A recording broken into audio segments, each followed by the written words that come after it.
அரிய வகை நாணயங்கள் மற்றும் ஃபேன்சி எண் கொண்ட ரூபாய் தாள்கள் மூலம் நண்பர்கள் உறவினர்களுக்கு வாழ்த்து அட்டைகளை அனுப்பி வருகிறார் மதுரையைச் சேர்ந்த சண்முகலால்.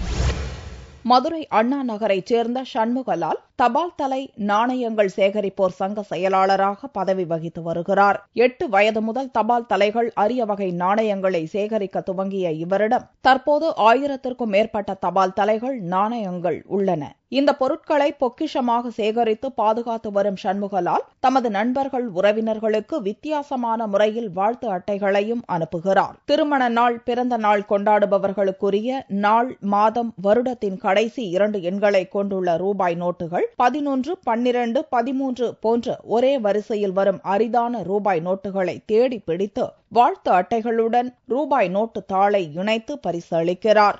ரூபாய் நோட்டில் புதுமையான ஒரு இதை பூத்த வேண்டும் என்ற காரணத்தினால் 11, 12, 13 என்ற தேதியை ரூபாய் நோட்டுகளாக தேடி பிடித்து மும்பையை சேர்ந்தவர் ஒருவர் வாங்கி கொடுத்தார்.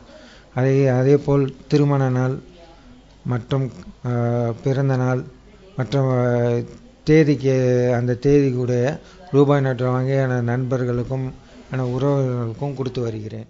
இந்திய சினிமாவின் நூற்றாண்டினை விளக்கும் வகையில் வெளியிடப்பட்ட 5 மாநில சினிமா நட்சத்திரங்களின் தபால் தலைகள், விவேகானந்தரின் 150வது பிறந்த நாளை குறிக்கும் வகையில் வெளியிடப்பட்ட தபால் தலை, முக்கிய தலைவர்கள், இலங்கையில் வெளியிடப்படும் விலங்கினத்தின் தோற்றம் கொண்ட தபால் தலை என பல அரிய தபால் தலைகளையும் சேகரித்து வைத்துள்ளார். தொடர்ந்து அரிய வகை நாணயங்களையும் சேகரித்து வரும் சண்முகலாலுக்கு சர்வதேச அளவில் தபால் தலை சேகரிப்பு தொடர்பாக நடந்த கண்காட்சியில் வெண்கலப் பதக்கம் வழங்கப்பட்டுள்ளது.